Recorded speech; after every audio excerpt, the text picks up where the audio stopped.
Hi everyone. Today I'm going to be talking about a guitar tone that I used on a recent song called Cloud Morph. Well, I remember very distinctly recording it, and I was kind of really taken by the way that the notes were ringing out as I played the lines. And particularly the upper register, so the higher strings, the higher frequencies, had this crying quality that I was really drawn to. So I thought what I would do today is demo that tone outside of the master of the song, and then walk you through what plugins I used from Universal Audio to get that crying tone.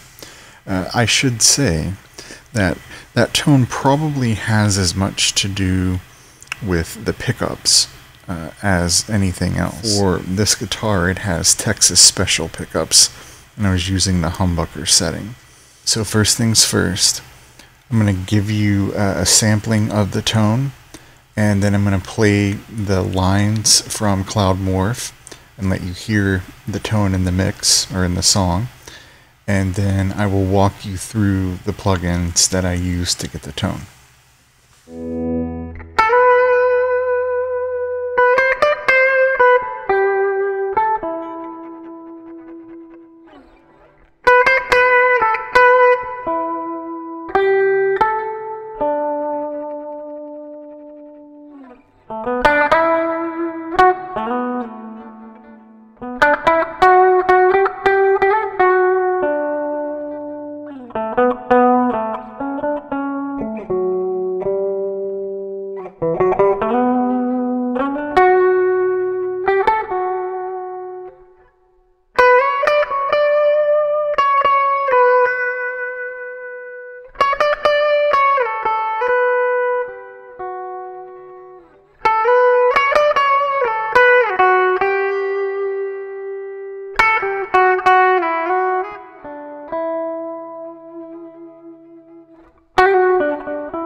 Okay, so we are here in the UAD console.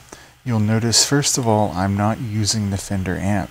I am using a little bit of the level on the high Z input, but I'm bypassing the amp. I'm going straight into the API Vision channel strip, and these are the settings there.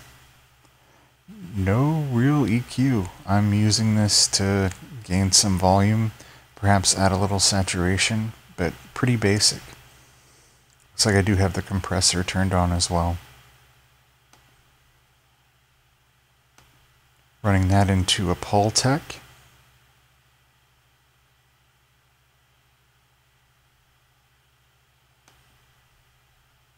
Then some pure plate reverb.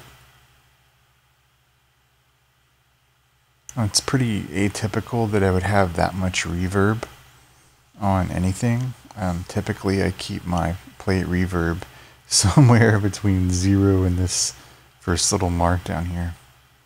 I do typically turn up the treble a little bit, and I also typically cut the bass somewhat, but not here. So one thing that is perhaps a bit distinct about my use of the UAD console is I will often feed my analog channel into an auxiliary channel, and I record from the auxiliary channel. I don't treat them as independent tracks or as independent signals. And typically with the auxiliary channel, I'm doing things like adding delay, adding tape saturation, and also and especially I use Ocean Way Studios. Now typically with Ocean Way Studios, I like the reverb setting more than the remic setting. And let me say a bit more about that.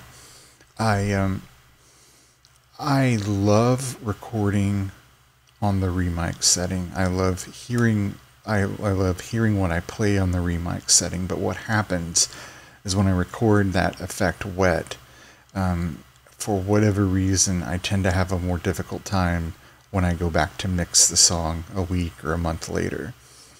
So what I typically do is use the reverb for recording purposes, and of course with the reverb you get to control how much of the signal is affected.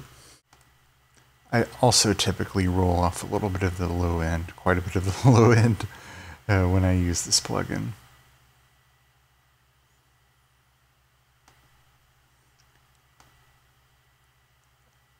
And then finally, this is the oxide tape. I've transitioned now to where I use mostly the Studer, but the oxide can totally get the job done.